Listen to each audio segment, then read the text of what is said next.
அடையாளம் இளவரசனின் வணக்கங்கள். நீங்கள் கோச்சிங் சென்டர் போய் படிக்கலாமா, வீட்டிலே இருந்துகிட்டே படிக்கலாமான்னு ஒரு கன்ஃபியூஷனில் இருந்தீங்கன்னா இந்த வீடியோ ஃபுல்லாக பாருங்கள். நீங்கள் கோச்சிங் சென்டர் போனீங்கன்னா என்னென்ன நன்மைகள் கிடைக்கும், அது எந்த வகையில் உங்களுக்கு வெற்றிக்கு உதவும்னு முதல்ல பார்க்க போகிறோம். இந்த வீடியோ கோச்சிங் சென்டருக்கு ஆதரவான வீடியோ கிடையாது. நம்மளுடைய வெற்றிக்கு எவ்வாறு கோச்சிங் சென்டர் ஆதரவாக இருக்கும் என்பதை சொல்லக்கூடிய வீடியோ தான். வீடியோவை பார்த்துட்டு நீங்களே ஒரு முடிவு எடுத்துங்க. நம்ம கோச்சிங் சென்டர் போனோம்னா முதல்ல நம்மளுக்கு வரக்கூடியது பாசிட்டிவ் ஆட்டிடியூடுங்க. ஃபஸ்ட்டு என்ன வரும்னா, நம்ம கோச்சிங் சென்டர் போனாலே என்ன நினச்சிருவோம், நம்ம பாஸ் ஆகிட்டோன்னு மனதளவில் போது தயாராகிடுவோம். அதுவே நம்மளோட வெற்றிக்கான முதல் படி தான். இன்னொன்று பார்த்தோம்னா, நம்ம சுற்றி இருக்கிறவங்க யாருமே நம்ம வேலைக்கு போகக்கூடாதுங்கிறதுல தான் அதிகமான அக்கறை இருப்பாங்களோ ஒழிஞ்சு வேலைக்கு போயிடணும்னு நினைக்கிறவங்க ரொம்ப ரொம்ப குறைவுங்க. அதான் ஒரு பழமொழி சொல்லுவாங்க, நிறைவாகும் வரை மறைவாக இருன்னு. நம்ம வெற்றி அடைகிற வரை நம்மளோட மூமெண்ட் ஒன்றொன்றையும் அடுத்தவங்களுக்கு சொல்லாமல் இருந்தாலே நம்ம வெற்றி அடைஞ்சிருவோம். அதனால் கோச்சிங் சென்டர் போய் படிக்கும்போது நம்ம வெற்றி அடைகிறதுக்கான வாய்ப்புகள் அதிகமாக தான் இருக்க ஒழிஞ்சு அதனால் குறைவில்லை. ஃபஸ்ட்டு. ரெண்டாவது என்ன பார்க்க போகிறோம்னா, பே அண்டு ஸ்டடிங்கிறோம். முதல்ல நம்ம பணம் கட்ட போகிறோங்க. நம்ம படிக்கிறோம்னா நம்மளுடைய மனைவி, நம்மளுடைய அப்பா, நம்மளுடைய அம்மா, நம்மளுடைய பிள்ளைகள்லாம் பணம் கட்டி அப்பா அம்மாலாம் படிக்கிறவங்களாம் இருக்கிறாங்க. இப்போ நம்ம பணம் கட்டிட்டோம், அதனால் படிக்கணும்னு உட்காந்து படிக்கணும்னு அந்த எண்ணம் வர்றதுக்கு கோச்சிங் சென்டர் போனால் தான் வரும். கோச்சிங் சென்டர் போகாமல் நானும் படிப்பேன்னு உட்காந்து தான் அந்த எண்ணம் வரதுக்கான வாய்ப்புகள் மிக குறைவு. அடுத்து பார்த்தோம்னா, நியூ கான்ஃபிடென்ட், புதிய ஒரு நம்பிக்கை வரும். கோச்சிங் சென்டர் போயிட்டோம், ஸ்டடி மெட்டீரியல் கையில் வாங்கிட்டோம், படிக்கிறோம், என்னென்ன நடக்குது, நம்மளுக்கு நாளடைவில் நாளைக்கு என்ன நடக்க போகுது, இன்றைக்கி என்ன நடக்க போகுது, என்னென்ன கால்ஃபர் வரப்போகுது எல்லாமே தெரிய போகுது. புது தெம்பு கிடைச்சிடும். நம்ம கோச்சிங் சென்டர் போனால் நம்ம பாஸ் ஆகிட்டோங்கிற ஒரு புது தெம்பு கோச்சிங் சென்டர் போனால் தான் கிடைக்கும். வீட்டில் இருந்தோம்னா அந்த புது தெம்பு குறைஞ்சிக்கிட்டே தான் வரும். எல்லாம் கோச்சிங் சென்டர் போய் படிக்கிறாங்க, நம்ம வீட்டிலேருந்து படிக்கிறோம்னு ஒரு தாழ்வு மனப்பான்மை வரும். நம்மளுக்கு ஸ்டடி மெட்டீரியல் இல்லைன்னு ஒரு தாழ்வு மனப்பான்மை வரும். இதெல்லாம் வராமல் இருக்கணும்னா கோச்சிங் சென்டர் போனால் நம்மளுக்கு ஒரு புது தெம்பு கிடைக்கும். இன்னும் நம்ம படிக்கக்கூடிய வேகம் அதிகரிக்கும், வெற்றியோட கிட்ட போகக்கூடிய வேகமும் அதிகரிக்கும். அடுத்து பார்த்தோம்னா பஞ்சுவாலிட்டிங்க. முதல்ல நம்ம காலையில் எழுந்திரிக்கிறதுலேருந்து ஆரம்பிக்குது நம்மளோட பஞ்சுவாலிட்டி. 5 மணிக்கு எழுந்திரிக்கிறோமா, 4 மணிக்கு எழுந்திரிக்கிறோமா, 6 மணிக்கு எழுந்திரிக்கிறோமா. நம்ம கோச்சிங் சென்டர் சேரலைனா எப்போ வேணாலும் எழுந்திருப்போம். அதான் உண்மை, நீ மறைச்சிலாம் சொல்ல முடியாது.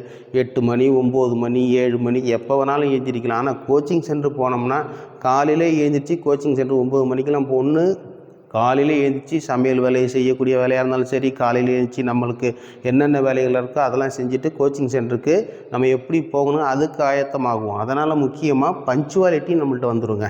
அதுக்கு அடுத்து பார்த்தோம்னா என்விரான்மெண்ட். நம்ம வீட்டில் என்னத்தை தான் புத்தகத்தை எடுத்து வச்சு படித்தாலும் அங்கே கோச்சிங் சென்டரில் அவங்க சொல்லிக் கொடுக்குறத படிக்கிற மாதிரி வராது.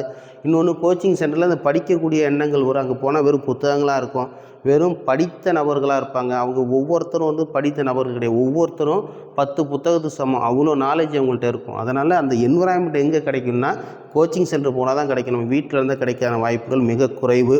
அதுக்கடுத்து பார்த்தோம்னா குரூப் ஸ்டடி டிஸ்கஷன். நம்ம ஏற்கனவே சொன்னது மாதிரி நிறைய புதிய நண்பர்கள் கிடைப்பாங்க. அவங்க கூட சேர்ந்து படிக்கலாமா, எனக்கு என்ன தெரியும் உனக்கு என்ன தெரியாது, உனக்கு என்ன தெரியும் எனக்கு என்ன தெரியாது, இது போல் குரூப் டிஸ்கஷன் ஒவ்வொரு சப்ஜெக்ட்லையும் வச்சுக்கிட்டு இந்த மாதிரி குரூப் டிஸ்கஷன்லாம் பண்ணி படிக்கும் போது நம்மளுக்கு இது மறக்கவே மறக்காது. 10 தடவை படித்தாலும் ஒரு தடவை குரூப் டிஸ்கஷன் பண்ணோம்னா அது ஈஸியாக மனசில் பதிஞ்சிடும். இதெல்லாம் வீட்டில் இருக்கும்போது உங்களுக்கு ஃபோன் பண்ணி யாரோ ஒருத்தர் கூப்பிட போகிறது கிடையாது, வா ஒன்றா சேர்ந்து படிக்கணும். அந்த வாய்ப்புகள்லாம் மிக மிக குறைவு. அந்த வாய்ப்புகள்லாம் எங்கே கிடைக்குன்னா கோச்சிங் சென்டரில் தாங்க கிடைக்கும்.